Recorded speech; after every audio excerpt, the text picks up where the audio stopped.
Olá pessoal, meu nome é Samantha, eu sou servidora aqui da SEDES e hoje eu vou falar um pouquinho sobre o novo Manual de Comunicação Oficial do GDF, que foi produzido pela Secretaria de Planejamento do DF. Primeiramente, o manual ele trata sobre produção de documentos eletrônicos dentro do sistema SEI. Ele traz orientações sobre a uniformização da produção documental, apresenta os tipos documentais e ele mostra também como esses documentos devem ser formatados. A finalidade do manual é otimizar as tarefas dos profissionais que lidam com essa documentação eletrônica. Ou seja, o manual é um guia. Então, no dia a dia, ele serve como base para a produção documental dentro do sistema. Para começar, é importante a gente falar sobre o tipo de linguagem utilizada dentro dos documentos oficiais produzidos no sistema.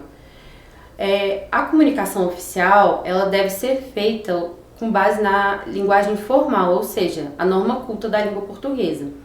Isso não significa que a linguagem ela deve ser complexa, muito pelo contrário.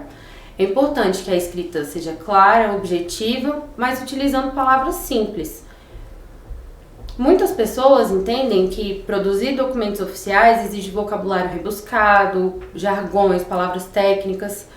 Então, o manual ele trata desse tópico sobre linguagem de uma maneira bem clara. Ele diz que essas palavras difíceis, rebuscadas, técnicas, jargões, podem ser um obstáculo para a transmissão da mensagem. E por isso é importante que essa mensagem seja simples, que essa linguagem seja simples. Inclusive, o manual traz expressamente que usar essas palavras simples promove a inclusão social e demonstra empatia com o leitor, principalmente quando envolve o público externo, quando esse documento é voltado para o público externo principalmente. Avançando, o manual ele trata também dos princípios fundamentais da redação oficial. Quais são eles? A legalidade, a impessoalidade e a publicidade. A legalidade, ela pressupõe que todos os atos praticados pela administração, eles devem estar amparados pela legislação vigente. Então, tudo que está contido no documento deve estar amparado por alguma legislação. A impessoalidade, dentro da produção documental, ela quer dizer que quem produz aquele documento representa a administração pública. Então, o servidor deve tratar aquele assunto de maneira impessoal. Os textos sempre devem ter como finalidade atingir o interesse público. Já a publicidade, ela garante a transparência dos atos praticados pela administração pública. A regra é sempre a publicidade, a exceção é o sigilo. Além disso, também existem os requisitos da redação oficial, que também foi incluído no manual. Eles são a finalidade, a forma, o objeto, o motivo e a competência. Eu não vou adentrar aqui cada um deles, explicar cada um deles, mas é importante que seja lido, o manual vai estar disponível para download. Então é importante que as pessoas que não sabem o que são cada um desses requisitos deem uma lida para entender melhor. Por quê? Porque é fundamental que haja o respeito de todos esses requisitos dentro da produção documental no sistema. No tópico que aborda os critérios da redação oficial, o manual trata que o texto deve ser claro, utilizando expressões simples e frases diretas. As frases diretas, elas facilitam o entendimento e evitam a ambiguidade do texto. O texto conciso é aquele que contém apenas o essencial, sem muitos floreios. Então, quando a gente produz um documento oficial, às vezes a gente quer deixar o texto bonito e a gente acaba não sendo conciso na informação.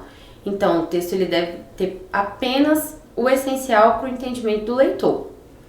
Além disso, também tem que observar a coesão, a coerência e a objetividade do texto.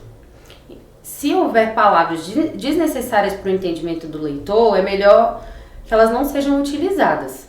E assim vai ficar mais fácil a informação chegar até a pessoa. O manual ele também traz algumas dicas importantes sobre a elaboração desses textos. Então, ele fala que é importante que você veja quem é o público-alvo daquele documento. Então, assim você vai utilizar palavras que são conhecidas por esse público. Também fala que cada ideia deve ser abordada em um parágrafo. Isso daí evita que o parágrafo fique muito longo e fique exaustivo e a pessoa acabe não compreendendo o que o parágrafo quer dizer. Além disso, o manual também fala que é importante respeitar a introdução do documento, o desenvolvimento e a conclusão dessas ideias. E sempre deixar claro na conclusão o que deve ser feito, né? Qual a diligência a ser tomada a partir daquele documento. Como eu falei antes, também é importante escrever na voz ativa, com frases diretas, também se atentar à escrita de datas. O manual traz essa peculiaridade que eu não me lembro de ter visto em outro lugar. Não é correto mais a gente colocar a data utilizando zeros à esquerda. Então, 01 de setembro de 2023 está errado. É 1º de setembro de 2023. Isso daí é para uniformizar mesmo a produção desses documentos. Além disso, ele também fala da utilização dos números adequadamente. Então, muitas vezes a gente vê em vários documentos, eu mesmo já fiz isso, a gente coloca um número, exemplo, 45, o numeral, né? Entre parênteses a gente escreve 45. Não precisa mais fazer isso, só o numeral já basta.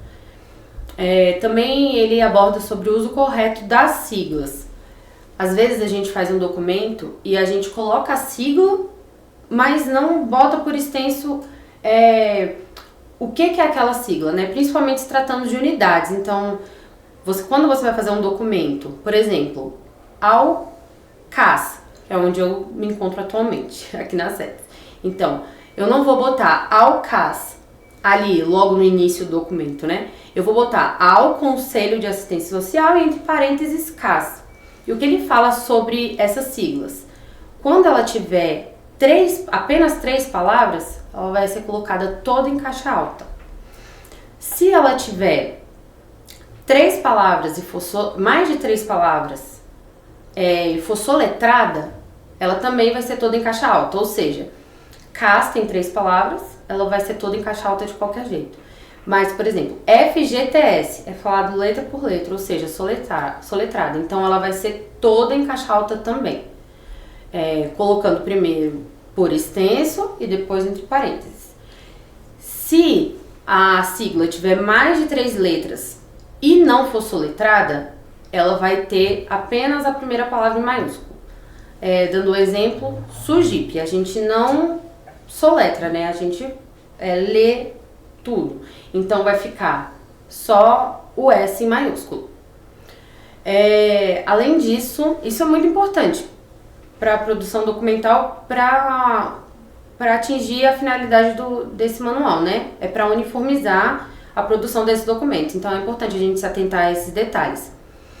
É importante também, uma coisa que eu nunca tinha visto em nenhum outro manual, essa é a primeira vez, ele fala sobre utilizar a linguagem inclusiva, evitar termos pejorativos, discriminatórios, sexistas. Inclusive existe um manual, um documento produzido pelo Tribunal de Justiça, eu acho que é do DF, não tenho certeza, mas depois eu posso mandar para as meninas colocarem para download também, de palavras que não devem ser utilizadas, palavras que têm uma conotação racista, que às vezes a gente nem imaginava antes, porém a gente deve evitar no dia a dia, obviamente, mas também na produção de documentos oficiais.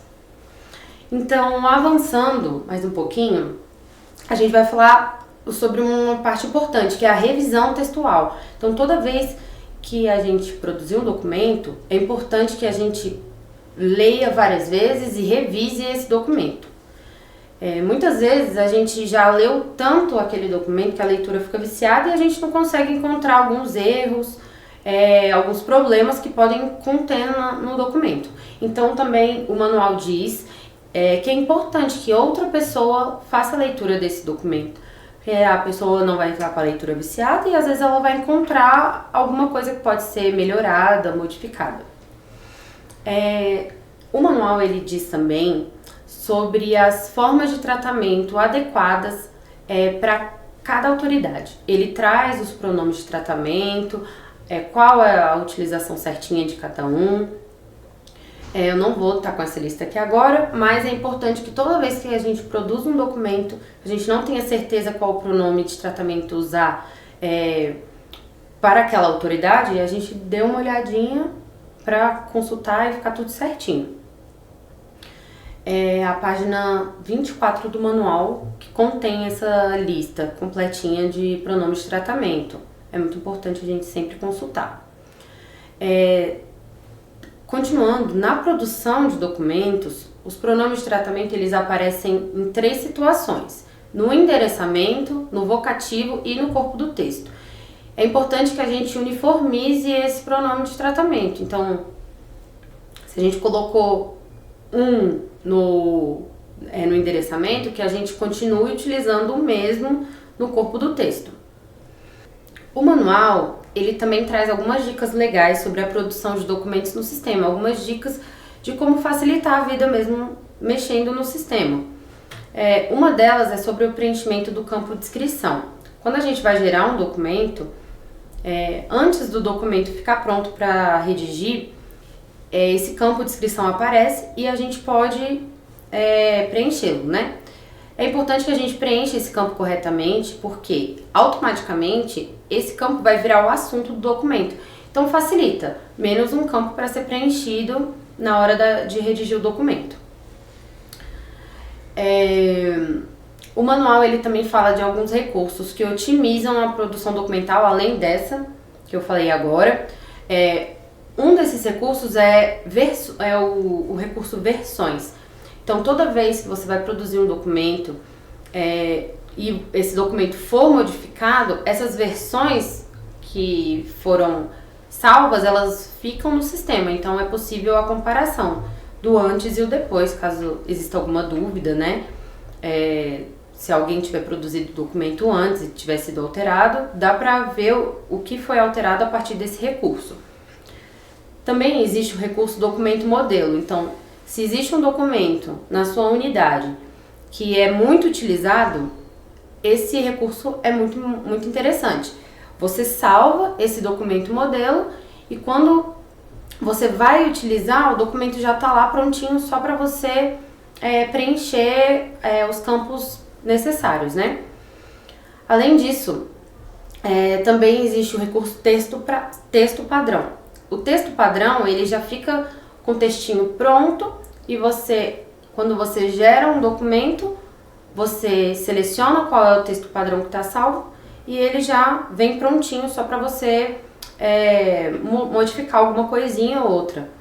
É interessante também para quem tem textos que sempre são utilizados dentro da unidade e já fica tudo salvo para qualquer pessoa ter acesso, qualquer pessoa da unidade.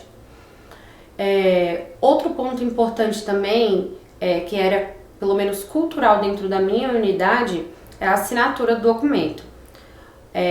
Antes a gente tinha assinatura eletrônica, tem assinatura eletrônica do SEI, mas a gente sempre colocava o nome da pessoa que ia assinar por extenso e embaixo dele o cargo da pessoa, né? A gente costumava fazer isso porque na produção documental de documentos físicos, esse campo era para ser assinado manualmente, né? Em cima desse nome e desse cargo. E agora a gente não utiliza mais essa forma de assinatura no SEI. A única assinatura que deve ficar no documento é a assinatura eletrônica. É a assinatura digital que já está lá com todos os campos certinho. Nome, matrícula, cargo. Então não é mais necessário colocar nome e cargo da pessoa antes da assinatura eletrônica. Então, depois dessa breve passada de olho em alguns pontos importantes do manual, que eu considero importantes, né, para a produção documental do dia a dia dentro do serviço público, eu selecionei alguns tipos documentais para a gente falar aqui. Os tipos que eu considero que sejam mais utilizados dentro das unidades. Pode ser que algumas unidades utilizem outros tipos documentais que eu não coloquei aqui. Por exemplo, a nota técnica. Eu não coloquei aqui, não vou falar dela, porém no manual vem descrito certinho como deve ser feita, vem com um modelo. Então, é importante dar uma olhadinha para que a uniformização documental aconteça de forma geral, né? Então, gente, esse foi um apanhado geral das primeiras partes do manual. A gente vai ficando por aqui. No próximo vídeo eu vou falar sobre os tipos documentais. Eu selecionei 4 tipos mais utilizados e a gente vai adentrar um pouquinho em cada um deles. Até lá!